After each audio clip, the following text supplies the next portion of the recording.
Welcome back to Final Fantasy IX. We're in Daguero now. We could be going to Ibsen's castle, but I'm not going to. You got an airship, motherfucker. Daguero is a totally optional area, and it's also the most ridiculous because it's a waterlogged library. Like what? Who? What? Why? And there are books that are just dropped in the water too. Okay, I have a question. So since a lot of the areas get locked out after Disc 4, do you basically have to get all of your side quest stuff done on Disc 3? More or less. You can. A lot of areas that are sealed. I'm sorry, Ryan. Go ahead. No, I was just gonna say the important stuff you can still mostly do in Disc 4, but yeah, preferably do it in Disc 3 if you can. A lot of areas that get sealed off in Disc 4 are plot important areas. Yeah, the one thing that I would recommend doing is making like damn sure that you got all the Mognet stuff up to this point done before you go into Terra. And the Zodiac coins, I think. Yeah. Zodiac coins as well, yeah. But the rest of the stuff you don't really have to worry about.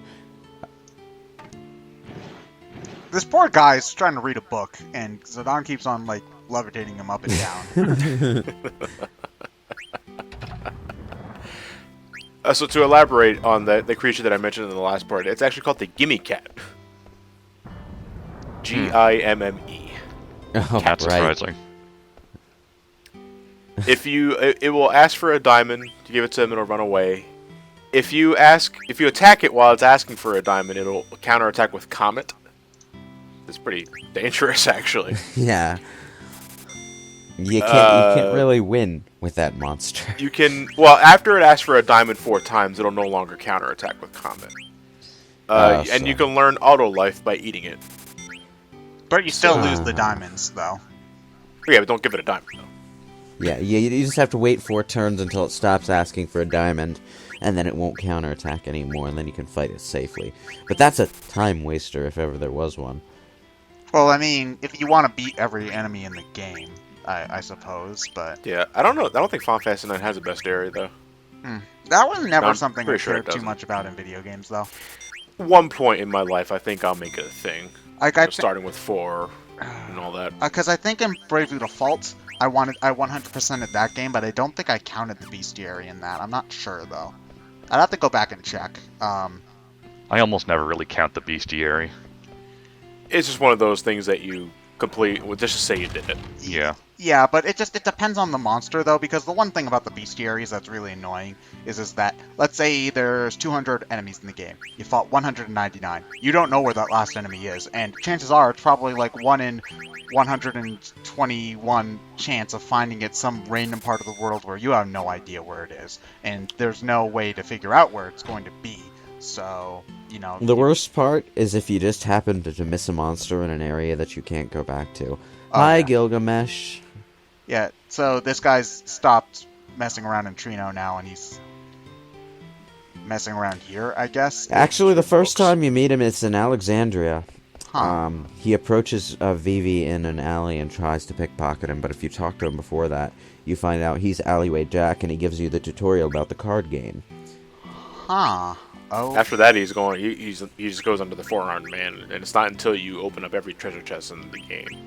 That he reveals himself to be Gilgamesh. Yeah, Oh, that's it's why funny, your though. rank is C right now, is it? Yeah. You need to be S rank in order to get every It's funny, though, or when you meet him as Alleyway Jack, he hints that he's going under an alias and says, if you want to know my real name, you gotta get better. So the implication is that if you get good at the card game, he'll tell you, but that's not how you find out his name, so kind of a red herring there. Why did you buy, like, 80 garnets? That was a synth shop, so I bought like 75 remedies to max out on remedies. So I went to the synth shop and synth the 98 garnets. So Bahamut's gonna be really fucking powerful.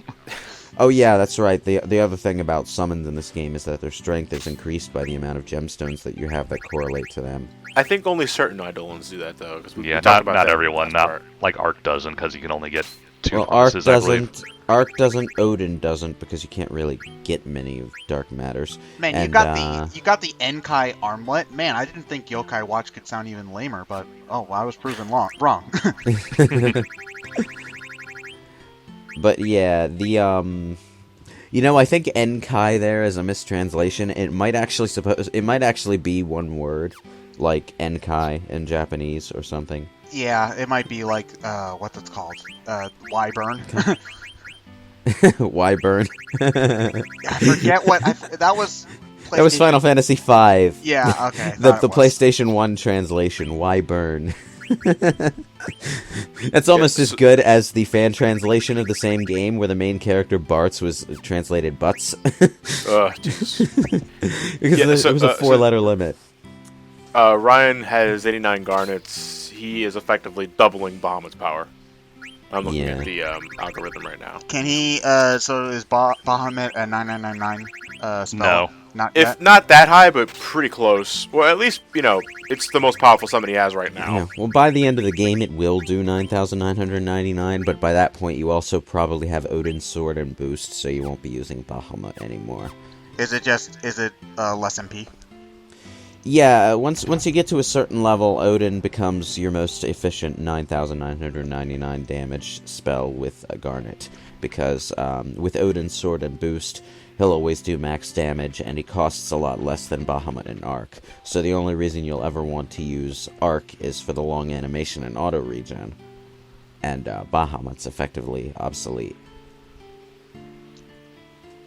What is this thing with... Okay, I just have a few random questions now that they're relevant. Now that you have every party member in the game, if you leave party members behind on the ship, do they gain experience while the rest of the team is doing stuff? Not that I know of. Okay. And can you leave Zidane behind? No, Zidane's is a permanent party member. Okay. Well, when you get to the final dungeon, you can remove Zidane from the battle party. But that's only once you get to the final dungeon. He's locked into your party before then. Okay. And what the heck goes up with that ore thing you were just doing? You put in 4 ores and you get an aquamarine, which gives you Leviathan, I believe. Yeah. It's Leviathan. Didn't we already get Leviathan, though? No. Yeah, but... Well, yeah, but this gives you more. But we need more. Yeah, it will increase the power of Leviathan. But the thing about Leviathan is, it's not very useful because water just isn't a very useful element. You can auto travel. Yeah. Thank Christ. Well, you can auto travel in the sense that your ship will fly there. Well, it's better than having to do it yourself, I suppose. Yeah, with PS1 graphics, it's good to just be able to point and click versus trying to figure your way around with this blocky mess. Yeah. Yes, sometimes. And But you have to locate the area first, I think. Yeah, before you put do have to do that, so Yeah. it's not like it's an easy way to get around. at the very least, from what it looks like, the airship travels pretty fast around the world map. So Yeah. What are you doing? He's I'm trying to land. land. It looks like you're Fuck, teabagging there's the never a Chocobo parking. forest. There's never a fucking parking. But one thing that I think Ryan can do now, besides that, yeah, you can go to the Treno auction house, and I think you can get the magical fingertip at this point. I believe so, yes. What the heck is that? It's just an item you trade for someone in Daguero to get Excalibur for Steiner. Oh, cool. Yeah. And that's his best weapon. That's Well, one of his best swords. Excalibur 2 is his best, but It's one of his the sequel swords. always Because actually, original. one of the stronger swords that you can get for Steiner is from Chocobo. I think it's the Ragnarok. yeah. So I believe that's more powerful than the Excalibur. It's really weird because it's usually the reverse. Excalibur is usually stronger than Ragnarok. Well, I Well, think I they think- just did that because you can technically get Excalibur 2 in this game. Well, Excalibur in the original Final Fantasy was a thing that you had to do a side quest for, right? Yeah, in Final Fantasy IV you had to. Oh, come on. Get the This is a rat bullshit chocograph, though. It's just like, oh shit, there's a little bit of land there. Good luck. Yeah, you gotta find that place where the land looks exactly like in the picture. It's like right here, I think. Yeah. Somewhere around here. Get And that then- camera angle just right. Yeah, this is why. Look it But up I before agree, I started recording. Yeah, I agree with Ted though. It's like it's somewhere in the fucking ocean. Okay, leave me alone. There you are. I think that's it. No, To the left. wait. To the left. To the left. No. Slowly getting there. More to the left. Hot, cold. Try that part of the ocean. Polo. Marco, que. Is that polo? I don't know what that means.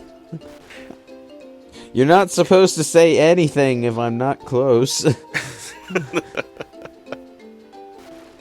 Oh man, but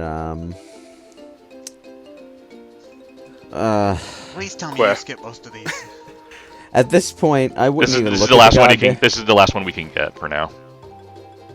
At this point, oh, he found it. Oh, queer.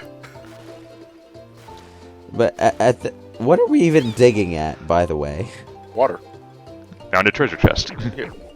Hit the water. Wait, are we gonna get drugged again? Oh, for fuck's Oh. This sake! treasure chest was doped. Oh, of course we Getting are. Okay, so time for Chocobo's hallucination land. But most importantly, we're getting our gold chocobo. Fuck yeah! Right after we get the airship. Yep. Can you get the gold Chocobo before you get the airship? No. Ah, why not?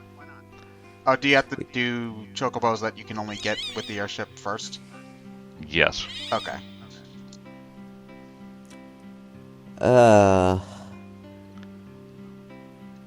That is one hell of a mannequin display. In fact, they almost look alive. That's because they are alive. So, are you just going to ignore the airship now?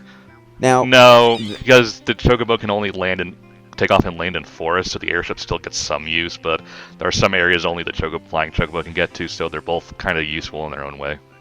yeah, the other thing... no, wait, I'm thinking of Final Fantasy VII, never mind. The other thing in Final Fantasy VII is that you could keep your chocobo on board your airship. I like that feature, to be honest. Yeah, it was, So- it was pretty Nifty neat. way of combining both of them. In this game, you can only summon a Chocobo at the feet The marks, tracks right? on the ground, yeah. Yeah. Yeah. And I looked it up just to clarify. Yeah, you cannot get a gold chocobo before the airship. Oh. You have to wait until after. I think the chocograph that loads up the gold chocobo won't show up until you get the I have no idea why you can only take off and land in forests. It's like... It's such a pointless medic limitation. It doesn't make sense, too, because the reason why the airship can't land in forest is because all the trees in the way. You'd bonk your head trying to get up in that kind of place. The thing, though, is that, the fact that the chocobo flies doesn't make any sense whatsoever either, so you just sort of learn to accept it. I have a flying chocobo in Final Fantasy XIV. It looks even dumber in high res. It's kind of like wobbling around like it's drunk or something. Wings don't I work think that it's way. a thing. I think it's supposed to be a throwback to 4, how the black chocobo can only land in forests and shit. Yeah. Yeah, but this one's gold and not black. Yeah, I know. Yeah, traditionally where are the you? black You're not in chocobo Yan is the Island, are flying you? chocobo. Yep. Oh fuck, you're doing that now? Wait, Yep. what are you doing? I'm gonna fighting fight the the Yan. Wait, what? I'm confused. These are the most difficult random encounters in the game. And if you really want to fight the strongest encounter in the game, you fight the friendly Yan. If you decide to. Why would you do that, though? If you want to challenge yourself. Why? Because you hate yourself. But Even Ozma fears the friendly Yan. wait, so Yeah. what's the purpose Well- of this island? This adds the last friendly creature. Yeah, it has the last friendly creature and it has Yans. Yeah, This is all you're fighting here. the thing about the Yan Island is that all the enemies are these Yans. One of them is a friendly, but the rest of them, well, they shove comets up your ass. Oh, ooh. Sometimes that misses, and count yourself lucky. I think they also have Meteor. Yeah, they do. Let me see, just to make sure. Oh, They so also why are you cast casting float on you. No, he casted float on him. Why? I think what Oh, float, I think it float increases makes the you- accurate. I think it increases the accuracy of Comet or Meteor. what float does is it simultaneously makes you immune to earth damage while weakening you against wind damage, I believe. Oh, that makes sense because it probably makes you flying elemental. Oh no. Float is used as a counterattack, and it makes you weak to their wind spell era. Yeah. So Fuck you, I have Bahamut now. You wanna Mightiest snort? of all dragons. Magical dragon time. I gotta say, Bahamut Yeah. looks really badass in this game. I still don't get, and I may have said this like 5 times already, why he doesn't have eyes in this rendition. Okay, so the cool laser blast, the gigantic explosion. Nope, doesn't kill it. Nope. That Yin. That Fuck you and your magical dragon. I'm a Yan. time for you to go high in the sky. So more like 6 feet off the air. But no, I think the one thing I hate about this fight the most is 2 attacks actually. Oh, I missed. One is Snort. What? Which is exactly what it sounds like. It just ejects you from the battle. Yeah, hijacked straight from Typhon. And the worst part is you can encounter groups of 3 of these. You can counter groups of 3 of these, and they also have virus powder. Yeah. Oh, so you don't even get anything for beating them? No, you don't get experience. How much do you get for beating this guy? Quite a bit. Quite a bit, yeah. This is one of the more lucrative experience points to get in the game besides Grand Dragons. I'd still say Grand Dragons are easier because you can just use level 5 death and end the battle instantly. Oh yeah, Yan gives no fucks. Yeah, Yan is essentially... Well, you know how in Final Fantasy VI there was that dinosaur monster that you could farm for years and years and eventually get some sort of... eventually get a really good relic? Equalizer, was it? Yeah. Brachiosaur was the name of the enemy, and the Celestiate is the relic. Yeah, that's... 10,000 HP! That relic confuses me because it has a completely different name in the SNES version from the advanced The version. Economizer. Yeah, the Economizer. That's the one I was thinking of. Imagine defeating a Yan with a single party member.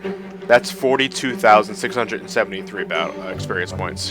What's with this creepy-ass music? Oh god. Don't tell me you're actually going to fight him. No, I'm not. I'm not crazy. Then why have this music? Because it's freaking scary, man. Well, it's not scary if you just give it the diamond. Yeah, so this right here is technically friendly. the most difficult encounter in the game, if you decide to fight it. So I don't recommend it. what do you? Okay, so what does he give you if you give him the diamond? He gives you a lot of AP, and now you can reach the round guy. What happens if you? What do you get if you beat him? Lots of experience, and that's about it. Good question, actually. I never thought about that. Let me look up the friendly Yan. Okay, so You get 50 AP, so Dagger's now learned Bahamut, and Vivi learned all his tier 3 spells. Hooray! I'm looking at the stats of this thing. Alright, here it is. There, friendly Yan is level 61. It has 65,535 HP. That's as much HP as Ozma. It has 288 MP. Its strength and magic are at 22 apiece, which is not much. Its defense, evade, magical defense, and magical evade are maxed out at 255. So you're not doing jack to this guy. You're not doing shit to this thing. What attacks does it have? It has I think it only has one sort of attack. It's called Bah. And I think that's supposed to... Actually, I don't remember what it does. And does it play does it play the cheerful friendly music? Oh, it's a strong physical attack. And yeah, it plays the friendly creature music. Even when you're fighting him? I think even when you're fighting it, yeah. Oh man. So if you fight this guy and win, can you give a different one the Nope. So No, I think it will respawn. But you don't get any experience for beating it, but you do get 50 AP. But you can do that just by giving it the diamonds, so it's purely for bragging rights. And then and you also probably can't reach Ozma by beating it. You probably have to give the friendly Yan the diamond in order to do it. So yeah, most likely. Okay. All right.